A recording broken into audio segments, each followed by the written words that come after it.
So I thought I would tell you a little bit about Rocketship. I'm going to assume nobody here has heard much of anything about us since we're in California, and we're still only about 4 years old.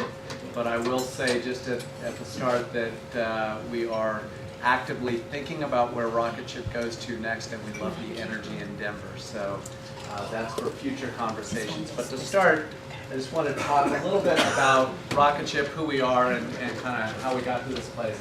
We always put the slide up first because if you have good results, you're supposed to put that up first, right? So in California, it's a 1,000-point scale. Basically, if your kids are proficient at your school, you got an 875. Last year, we were a 926. And this is with 90% free and reduced meals and 70% English language learners at our schools. So that made us number 3 in the state of about 2,000 low-income elementary schools. And you see kind of the proficiency rates. This is actually what we pay the most attention to, is how are we doing in English language arts and math. We're about 80% proficient in ELA and about 90% proficient in math, with the goal being 100%.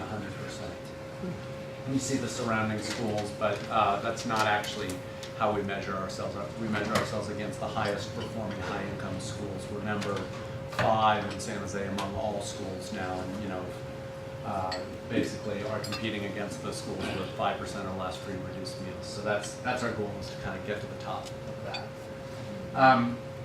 Lieutenant Governor did a good job on my background, so I don't need to say anything more other than I had success at my first business and got very interested in education because I was Jesuit educated, and the Jesuits got me back involved in this middle school that they were starting, from which I learned that starting private inner city schools that are tuition free is very, very hard because you have to raise too much money, and it doesn't scale too well, and that's what got me interested in charter schools.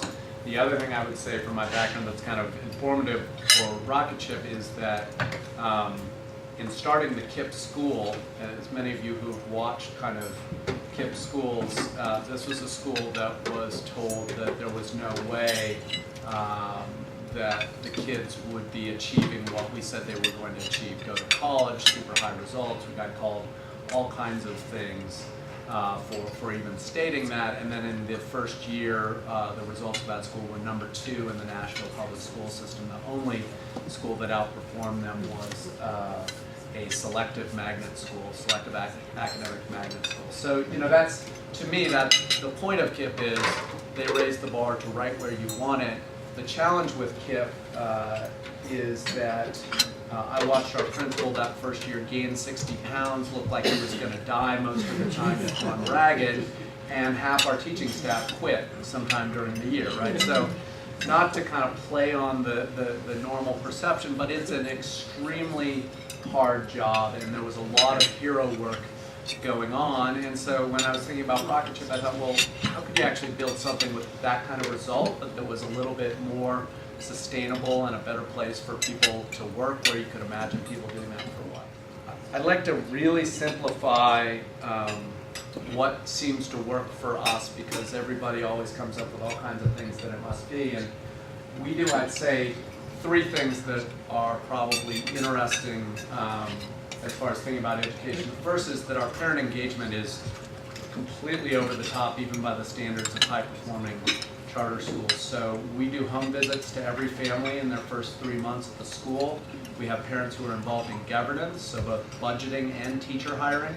And we have monthly meetings where we get 70 to 80% of our parents attending. So hundreds of families at each school coming out monthly to basically support Rocketship and their kids in an extremely high motivation environment. So we think, especially for elementary schools, which is what we do, by the way, K through 5 elementary, that's a really important thing. There's nothing like kind of the way a family feels about their kindergartner. So if you can tap into that and make that the culture of a school, you're well on your way. Are extremely Teach for America dependent. So, and kind of unapologetically, about 75% of Rocketship folks, of our 45 or so teachers, are Teach for America people, either core members or alums. We take 4 new Teach for America core members to each school each year. So just a flood of Teach for America people into the system. I say it this way, the thing that pays for it all is this crazy hybrid school model that a lot of people are interested in. But I'll talk about kind of what that is, how it works, and why it's helped us to do the first two things really well, which I still think to this day at Rocketship are probably the things that for the first dozen or so schools will matter the most. So I'm going to talk first about parents. And one of the things we realized, doing home visits, monthly meetings, governance that we talked about, is that we weren't doing a very good job of unlocking our parents externally. So all the focus was internally, and we had this huge potential energy with our parent base. And as a 501c3, we can't get involved in elections, but it seemed tragic not to have our parents involved in election work, advocacy, etc. So last year I started an organization called Parents for Great Schools, which is a political action committee that can work directly with Rocketship parents, other charter parents, etc., to really focus on candidates and campaigns to put people in place that really support, what we think is the #1 priority for any school board, which is student achievement. And as you all know, that's not always the case, and so we're trying to change that. We don't think we can be super successful as an organization if our #1 goal is that, and the school boards that are authorizing us have other goals in mind. So we need to kind of get the policy environment such that we're all on the same page, and that's one of the things we're really working on right now. I'd say there are 3 reasons that we do pretty well at recruiting. One is I think a lot of people like the mission of kind of the no holds barred, close the achievement gap, kind of no compromise around that ideal.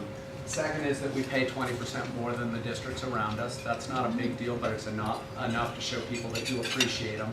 I'll talk later about how we're going to start increasing that amount. We think that teachers are massively underpaid for the amount of work they do and good they do, so we're trying to change that.